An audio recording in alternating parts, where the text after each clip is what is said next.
మీ business ని develop చేసుకోవాలని అనుకుంటున్నారా? అయితే వెంటనే సంప్రదించవలసిన ఫోన్ నంబర్ 7729969299.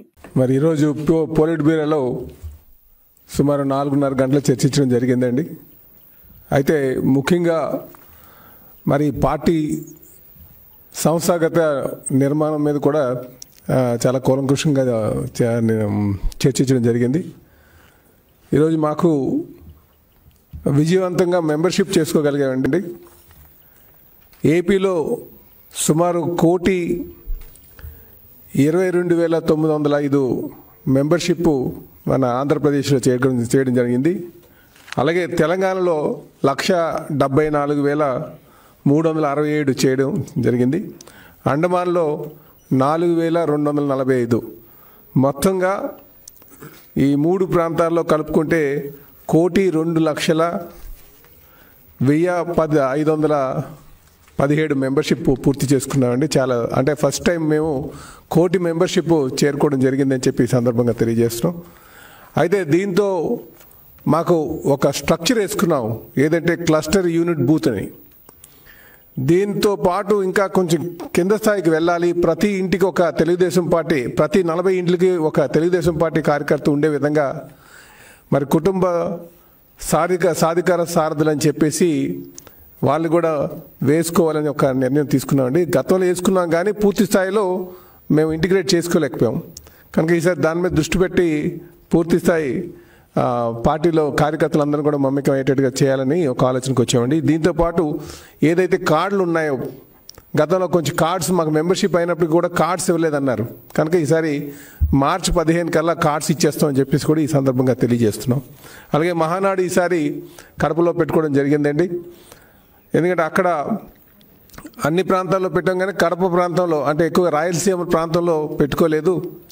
అక్కడ అకామిడేషన్ ఉంటుందా లేదా అని కొంతమంది అప్రహెన్షన్స్ ఇచ్చి ఉన్నప్పటికీ కూడా అక్కడ పెట్టాలని ఒక ఆలోచన మరి జాతీయ అధ్యక్షులు వారు తీసుకున్నారు. కడపలో ఈసారి మరి 3 రోజుల పాటు మహానాడు చేసుకుంటామని చెప్పి ఈ సందర్భంగా తెలియజేస్తున్నామండి.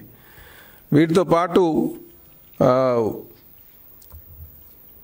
గ్రీవెన్స్కి సంబంధించి ఎక్కువ మంది మెయిన్ ఆఫీస్కి వస్తున్నారు కనుక అవి నియోజకవర్గ స్థాయిలో ఎవరైనా అందుబాటులో ఉండట్లేదేమో, దానివల్లే మెయిన్ ఆఫీస్కి ఎక్కువ మంది వస్తున్నారని ఒక ఆలోచనకి రావడం జరిగింది. కనుక నియోజకవర్గం స్థాయిలో ప్రతి శనివారం కూడా గ్రీవెన్స్ తీసుకోవాలా ఎమ్మెల్యేస్ అని చెప్పేసి మరి అది కూడా నిర్ణయం తీసుకుని చెప్పి తెలియజేస్తున్నాం. దాంతోపాటు శనివారం పూట ఎక్కడ కూడా గ్రీవెన్స్ ఉండేటట్టుగా ఎక్కువ మందికి అంటే జనరల్గా పబ్లిక్ని గ్రీవెన్స్కి అక్కడ ప్రభుత్వం దగ్గరికి అంటే అధికారుల దగ్గరికి వెళ్తున్నారు, మా దగ్గరికి వస్తున్నారు. అయితే నియోజకవర్గ స్థాయిలో దాన్ని హ్యాండిల్ చేయాలనే ఉద్దేశంతో మరి ఎమ్మెల్యేస్ అందరూ కూడా ప్రతి శనివారం తీసుకోమని చెప్పడం జరిగింది. అదే పార్టీకి వచ్చేటటువంటి కార్యకర్తకి ఎక్కువగా ప్రాధాన్యత ఇవ్వాలి. ఎందుకంటే మాకు ఇప్పుడు సుమారు 1,00,00,000 మంది పైన మెంబర్షిప్ ఉంది. ఇక్కడ జనరల్ పబ్లిక్ వచ్చేసరికి వాళ్ళకి అంత గౌరవం దొరకట్లేదని ఒక చిన్న భావన ఎక్కువ మందిలో వ్యక్తం చేశారండి మా కార్యకర్తలు. అందుకే కొంచెం ఎక్కువగా కార్యకర్తల్ని ఆదరించాలని ఒక ఆలోచనతో మరి ఆ నిర్ణయం కూడా తీసుకుని చెప్పేసి ఈ సందర్భంగా తెలియజేస్తున్నాం. ఇదే కాకుండా ఈ రాష్ట్రంలో చూసుకుంటే మనకి ఇప్పుడున్నటువంటి అప్పు నుంచి మనం బయటపడాలంటే మనం గ్రోత్ రేట్ ఎక్కువగా ఉండాలి. ఇప్పుడు చూస్తే మనకి 9.5% ఉంది. దీన్ని 15% కానీ తీసుకొస్తే మనం ఖచ్చితంగా మనం ఈ అప్పులన్నీ కూడా తీర్చుకోవడానికి ఆస్కారం ఉంటుందని చెప్పేసి మా ముఖ్యమంత్రి గారు చెప్పడం జరిగిందండి. ఆ విధంగా కొన్ని సెక్టార్లని మనం ఎంకరేజ్ చేయాలి. కనుక ప్రముఖంగా టూరిజం సెక్టార్కి బాగా పొటెన్షియల్ ఉంది. దానికి 20% గ్రోత్ రేట్ వస్తుందని చెప్పి టూరిజం మీద ఎక్కువ దృష్టి పెట్టాలని కూడా ఆలోచన చేశారని చెప్పి ఈ సందర్భంగా తెలియజేస్తున్నాను అండి. నమస్కారం.